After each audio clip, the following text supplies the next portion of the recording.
Hello and welcome to Addicted to Lacrosse. This is Season 5, Episode number 21. Today is Sunday, May the 6th, 2018. My name is Graham Perro. With me, as always, are Melissa Daphne and Tyler Fitch. We've got some news to talk about. We've got a couple of playoff games to talk about. This is, I guess, our first playoff edition for this season. And we're down to 4 teams. So we will make our predictions for the division finals, and we will also go over our award choices for MVP and transition and defender and a few others. So so lots to talk about. And for those of you watching on video, you can see my brand new glasses. I'm pretty proud of those. Finally getting to the point in my life where I need glasses to read. So that's kind of disappointing, but oh well, it's kind of fun. All right, so first piece of news is the new championship trophy. We have had the Champions Cup for the last, I don't know how many years, I think basically since the NLL morphed from the MILL. They used to have the thing that kind of looked vaguely like the Stanley Cup, except taller and narrow. And then they changed that to a sort of a cup on a wooden base, which is the Champions Cup. And now they have this silvery thing with a kind of a star on it and a shiny base with a little plaque for all of the previous winners. And it's interesting. It's quite a different look from the previous one. One of the interesting questions that came up was, can you drink out of it? And a lot of people seem to be very concerned whether that was a possibility. Teddy Jenner even asked, if you can't drink out of it, is it really a cup? So getting sort of philosophical there. But the league has confirmed that it is hollow and you can drink out of it. So crisis averted right there. So I guess we'll start with that. Melissa, what do you think? You know, it was really sharp looking. I know there was a lot of complaints about the old cup that it felt really chintzy, really cheap, really wobbly on its base. So I heard a lot of complaints, both from other fans and, some other teams. So it was definitely some of the players as well. So I think it was a good change. It looks higher end. It looks classier. And it stands out a little bit. It's not as typical. So it'll be interesting to see it if we, if Colorado ever actually makes it past the first round again, and there's that chance that it'll be brought to Denver, it will be interesting to compare with my previous experience with the Champions Cup. But we'll see. Maybe I'll go elsewhere to see it, right? But it looks pretty cool. What do you think, Tyler? This surprised me. Like, I didn't expect them to solve this problem, and I think there's a chance that they solved a problem that doesn't exist. Like, they already have a trophy. It is more contemporary, and they've been updating every other thing with regards to the league's branding and hardware, etc. The previous cup was definitely wobbly. After the Stealth won it in 2010, one of my friends up there was a season ticket holder with me. He is a contractor, and he basically rebuilt the whole thing from scratch and like reattached the cup in a more sturdy fashion than it had been before because it was totally wobbly, like you said. So like it had been rebuilt 6 years ago. Well, 2010, oh God, 8 years ago.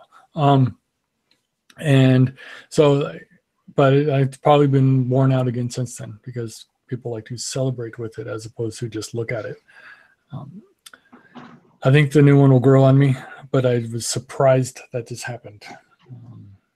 But it's not something that I have any control over, so I'm going to accept it and move forward. Graham, any thoughts that you haven't shared yet? I like it. I like the looks of it. It's as Melissa said, it's really sharp looking. It's definitely newer looking than the old one. I didn't like the old one. The previous one that I mentioned kind of looked vaguely Stanley Cup-ish. I didn't like that. It looked just too tall and narrow and just looked, I don't know, something about it I didn't like. Previous one I didn't mind, but it did start to kind of look old and beaten up. So I like the new one. The name is really boring. It's no longer called the Champions Cup. It is now called the National Lacrosse League Cup, or the NLL Cup. I guess either of those is fine. They've been using hashtag NLL Cup on various tweets about it. It almost sounds like they spent so much time working on the design of the cup itself, and they said, okay, well, we need a new name. Okay, well, we'll call it the National Lacrosse League Cup for now, and we'll come up with a better name later. And then they forgot to adjust that, and then it's like, oh, I guess that's the name of it. So okay, we'll go with that.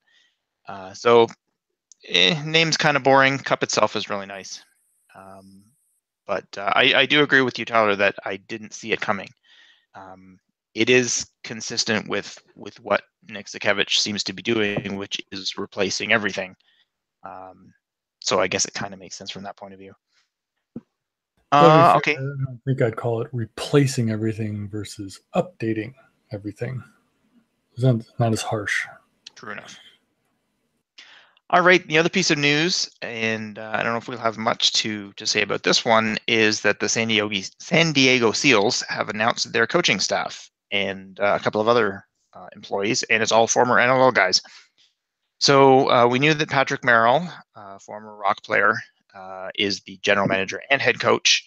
And this week it was announced that Josh Sanderson and Bill Greer will be joining as assistant coaches. And other former NLL players, Ryan Boyle and Travis Gillespie, will be joining as scouts. Now, I did confirm that Sanderson will be the offensive coach and Greer the defensive coach, which makes total sense because that's what they did. And I'm mentioning that only because defensive player Dan Ladouceur is the offensive coach in Georgia, and I believe Tracy Kelusky is the defensive coach in New England. So those are kind of backwards, but well, they seem to be working. But in any case, the Seals are going sort of the more expected route. So we have, as somebody put it, Rock West in San Diego next year, with all the former Rock players running the show. So that should be interesting. Any comments on that for now? We'll start with Tyler. I don't love Ryan Boyle. Former Stealth NLL Rookie of the Year in 2005. But then he went to New York and he was kind of a punk one time and said some words to Kyle Sorensen, and they got in a fight, and then he denied it. And it's just like, well, that'll happen. So I don't think he's blocked me on Twitter, but I don't like him.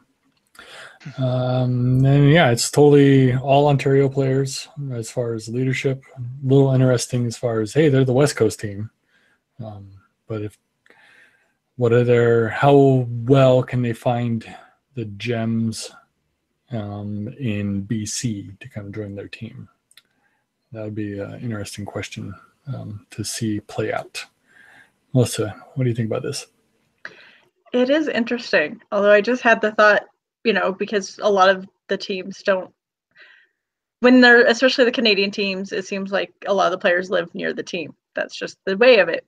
But for, say, Colorado, I don't know that too many of the players live here anymore. They did around 2006, because that was one of the things that was attributed to the championship team, was that a good third of the team, maybe half the team, was living here.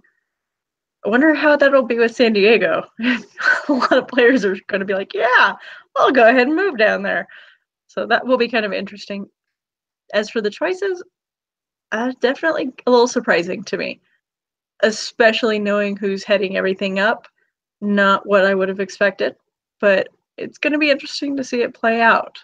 I think a lot of people are looking towards the Seals as a solid new team, so it'll be interesting. Do you have anything else, Graham? The only other thing that kind of surprised me about this whole thing is not that Merrill picked Josh Sanderson, but I guess I always assumed that because Sanderson was the assistant GM of the Rock up until now, I guess I assumed that Jamie Dowick was sort of grooming Sanderson to take over the GM job, and I would have thought it was going to happen last summer, and it didn't. And maybe during this season, but it didn't. So, okay, well, maybe it'll happen this summer. Clearly, that's not happening now. So maybe Sanderson thought the same thing And either Dalek said, nope, I'm going to keep this job, or he just said, I can't wait any longer. I have this opportunity at West, and it's not a GM position, but it's coaching one. Maybe that's the direction he wanted to go in. I saw Josh Sanderson as the next GM of the Rock, and that could still happen, I suppose, but not in the immediate future.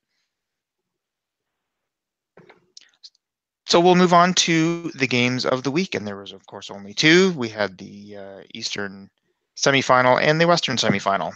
So Friday night, we had New England visiting Rochester, and Rochester took that one in kind of a close game and kind of not, and we'll get to that a little later. And then we had Calgary and Colorado on Saturday night, and that was definitely a close game, and Calgary came out on the winning end of that one. Almost identical scores, 15-11 on Friday and 15-12 on Saturday.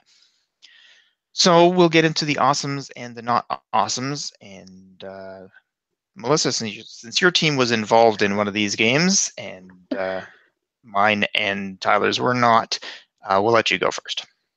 All right. Well, I think my first awesome is pretty easy. The Mammoth first half. They were really dominant. They were awesome. At one point, it was a 6-1 lead. And we'll get to the rest of that. But they looked really good the first half. They were clicking. And yeah, so we'll stop there. Tyler. I have the exact same one. Colorado's first half. 6-1 lead, 7-2 lead, dominant performance. They're like, cool, like this is what I've been waiting for all year, because in the West, with only one team not making it and the Stealth doing so poorly, like they knew this game was coming. They've had a long time to look forward to this game and get ready for this game, and they did a great job of getting ready for this game and playing the first half of it. So good job by Colorado for doing that. Got to play the whole game, but they had a great first half. Graham, what's your first? Awesome. I guess we'll continue on the same game, even though it was the second game of the weekend, but we'll talk about it first. My first awesome will be the fourth quarter of that particular game. Just in general, I had no particular rooting interest in this game other than I picked Calgary to win, so I was kind of hoping for that. But the fourth quarter was just really exciting. It was back and forth. I'm just looking at the score now. It was tied 3 times. Well, I guess 4 times if you consider it was tied going into the fourth quarter. And then Calgary scored and Colorado tied it, and Colorado scored and Calgary tied it, and Colorado scored again and Calgary tied it and then went ahead. And until those empty net goals with less than 30 seconds left, there was no reason to believe that Colorado couldn't come back and score and tie it up again. And so just back and forth, exciting play, lots of goals, but good goaltending at the same time, which seems kind of weird, but that's what happened. And just exciting fourth quarter. So that was cool. Melissa, what's next? So funny enough, that was my awesome. So yeah, that fourth quarter was super exciting. It was so much tension. I can just imagine what it was like being in that crowd. I intentionally did not go to this game because I didn't want to cheer on a losing team, but that's bitter me because I've done it too many times. Yeah, it was just really exciting. You didn't know if it was going to go to overtime. It definitely felt like it was going to go to overtime. And between these two teams, and I know Graham has rattled off the stat for us a few times, the number of games that these teams have had end in 1 goal difference. And then, if it wasn't 1 goal, 2 goal, it's very rare for them to exceed 2 goal difference. And this one was looking like it wasn't going to be any different. It looked like it was probably going to go to overtime. And when it's a playoff game, can you really ask for much more? You want an exciting game that you really don't know who's going to take it. So for the league, this was an awesome game. I think, especially seeing how bad Calgary was dominated in that first half, just showing that it's not over till it's over. That's always exciting. It's a good way to bring new fans on. It just kind of also sucked for me and the Mammoth fans, but it's okay. What about you, Tyler? I'm going to move out east for my next awesome and talk about Rochester and how they owned the moment on Friday night. they knew they were playing a team they had lost 2-3 times in the regular season. 2 weeks ago, the teams played, and the score was 11-6 in New England's favor. But Rochester in the playoffs came out to play. They had 3 quick goals. They got an early lead. And the announcers were talking about like the Rochester players like scoring goals don't even have NL playoff experience necessarily. But yeah, I don't know if it was just Coach Mike Hazen or whatever, but they were ready to go. So the regular season matchups didn't matter. Now was the time to win, and they did. So it was a great job by Rochester on Friday night, and that was awesome. Graham, what's your next awesome? All right, my next one is also in the New England-Rochester game, and that is Matt Vince. Now, I only saw the first half. I didn't see the game at all. On Friday, we had a crazy windstorm with like hurricane force winds and stuff all around Southern Ontario, and we lost power around 5:30. Didn't come back till 12:31 in the morning, something like this. So I wasn't able to watch the game live.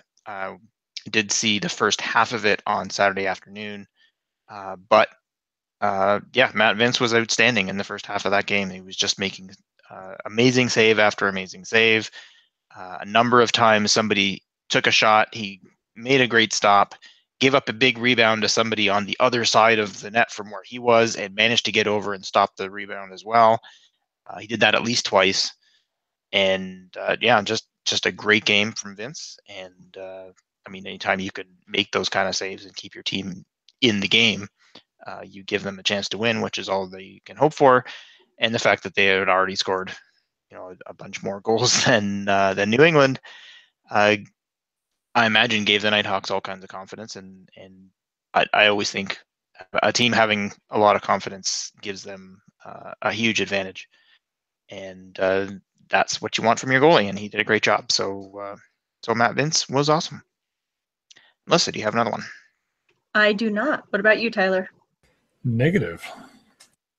All right. Speaking of negative, I guess we'll go to our not awesomes. And my first one was one that I tweeted about during the game. This was the Colorado Calgary game, and it's not so much a not awesome as more of a question. I think it's not awesome the way the league does this, but maybe you guys have some insight as to why they do it this way. When somebody is taken down on a clear breakaway and a penalty shot is awarded, which happened in that game, the rule says that the coach of the team who is given the penalty shot can choose anybody to take it. So what happened in this case was Zach Currier was running down the floor. He had a clear breakaway, just barely, like not by much. And he was pulled down from behind. I can't remember who did it. Might have been Zach Greer. Anyway, I can't remember. He was pulled down from behind, and the Calgary was given a penalty shot. But instead of Zach Currier taking the penalty shot, it was Curtis Dixon. And turns out that he missed. He actually hit the post. He beat Dylan Ward, but hit the post, and the goal didn't count. But what my issue is, Zach Currier has a breakaway and is taken down illegally. So to make up for that, they give Curtis Dixon a penalty shot. Well, that doesn't make any sense to me. I mean, if Zach Currier had the breakaway that was taken away from him, he should get the penalty shot. That's just makes sense to me. To give the coach the ability to take the best scorer on his team and give him the penalty shot, that seems to me to be too much of an advantage that you're giving to that team. Either of you have any insight onto why that's the case, or disagree with what I said? I have no clue why that's the case. But I can see if you flip the logic around, don't pull down a guy on a fast break because you're going to let the other team's best shooter come in and try and score on you. So if you use that logic, it's a good deterrent to pulling down somebody. And like some defender gets pulled down on a fast break, like, well, he's a defender. He takes 6 shots a year. I'm going to tackle him. Like, sure, why not, right? So it could be that logic, but I don't know. I have no clue the history of this. It's just the way it's been, and I don't know. Melissa, what do you think? I'm probably just going to be echoing what both of you have already said. I definitely agree that it's one of those situations that yeah, the player that was penalized, that the penalty affected should definitely be the one taking it. But my thought process is also along what Tyler is saying, that I think it's supposed to be a deterrent. It's supposed to be that, hey, this happens. It's that icing on the cake. We're gonna really, get it to you. So don't do it. And so, yeah, it's one of those things that can definitely be a momentum changer. And I can't say that we see a lot of penalty shots in general, but we've definitely seen quite a few over the years. So we have seen some games impacted by that decision, seen plenty that haven't been. So I don't know that it does make as much of a difference, because as Curtis Dixon did show, just because you're a great scorer doesn't mean you can always do it when called upon. So it's one of those things. It is very interesting. I do agree that it should probably be the person that was originally had the scoring opportunity, but I can also understand why it's not. Did you have anything else, Krim?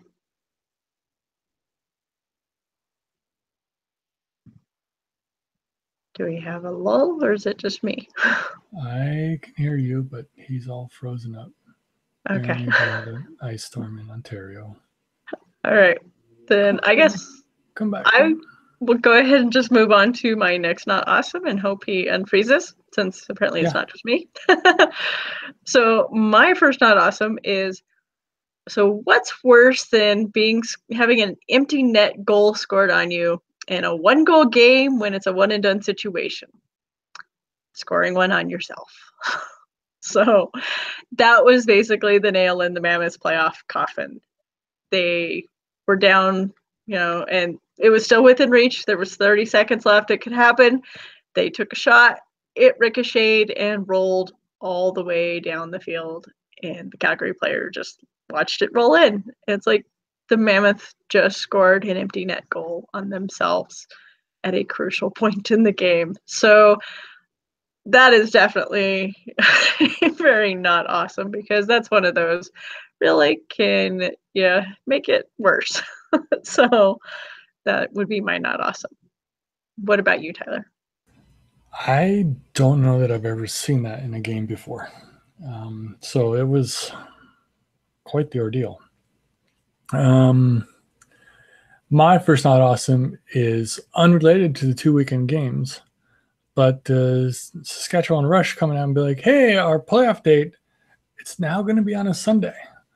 We gave you a month's notice to get ready for a Thursday game.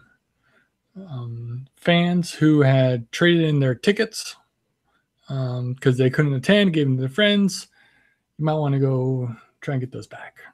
People, like maybe they're big fans like me who have to travel to games, changing their hotel rooms, not too bad because they give them enough notice for that. But like if I had to fly to that game because it was a playoff game and all of a sudden like the dates change, that's a major pain in the butt. And I guess it's better that the game's on a Sunday than a Thursday, but changing it at all after hyping it up for so long was not awesome to me. That just did not sit well. So that's my first not awesome. But I want to kind of pause for a second and see if we can track down Graham, because I bet he's probably trying to get in or something and it doesn't work. Let me give him this link.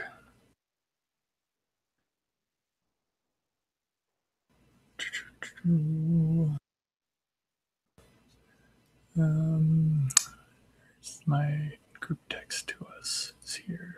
Oh, I guess so we're not sitting in silence. I will touch on what Tyler was just saying. I thought that was really odd that they suddenly announced that change.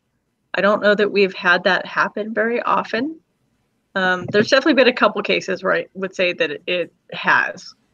But like you said, at they've this changed point, arenas, but they haven't changed changed arenas? the date. I'm trying to remember on playoff games, but it was definitely because when a bunch of Mammoth fans had gone down to San Jose for a game, they actually did change the time and day of that game, because it almost screwed everybody up, because the same reasons you're talking about. Lights were, suddenly tight when you thought you had a day, and that was for both players and fans.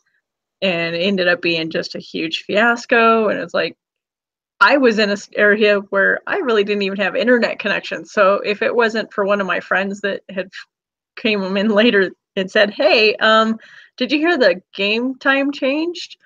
I would have shown up at the wrong time of day. So that would not have been fun because my uncle lives in Santa Cruz, and so it was an easy trip to go down to San Jose.